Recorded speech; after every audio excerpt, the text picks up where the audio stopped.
President Donald Trump is surely happy he's no longer in China. After sterling performances during the first two stops on his 13-day Asia trip, in Tokyo and Seoul, Trump wilted in the third Beijing. Now he is in Vietnam, in Da Nang at the Asia-Pacific Economic Cooperation APEC Summit, where all the talk is about trade. There, in a much-anticipated address, he seemed to regain his footing. The APEC Summit, which brings together the heads of 21 Pacific Rim nations, is especially focused on commerce this year.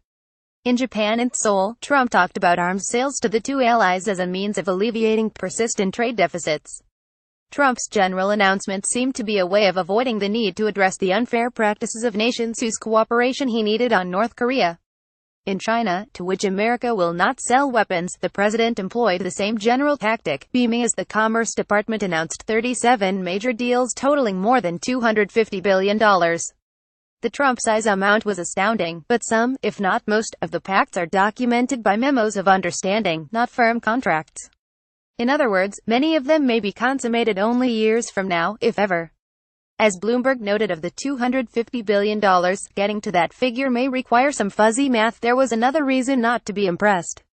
Major companies like Boeing and General Electric will benefit, but there was no material progress eliminating China's increasingly restrictive trading practices, which would have benefited all American competitors, small as well as large.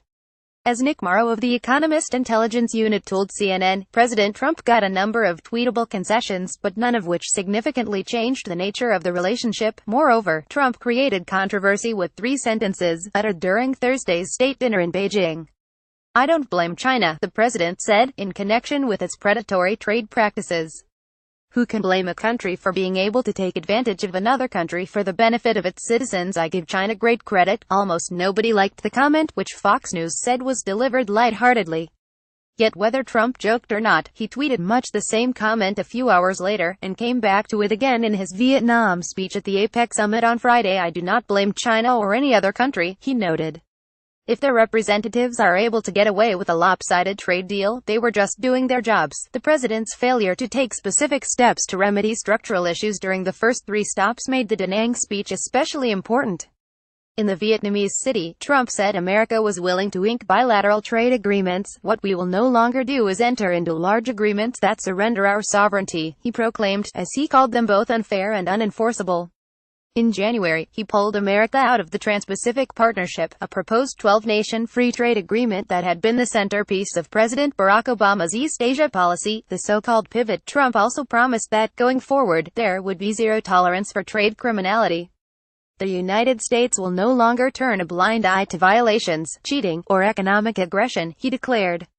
Those days are over. The problem for Trump is that America's trade deficits with East Asian nations are not only the result of macroeconomic forces but also the failure of leaders in the region to truly open home markets. As he noted repeatedly in the Da Nang speech, trade deals with Asian mercantilists make no sense. Alan Tonilson, a trade expert in the Washington, D.C. area, told me late last month in emailed comments.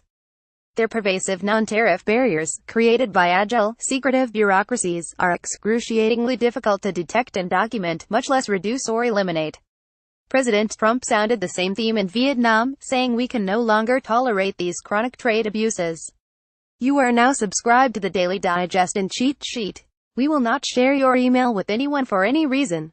There is always recourse to the dispute resolution mechanism of the World Trade Organization when trade practices also constitute violations of WTO rules, as they often do.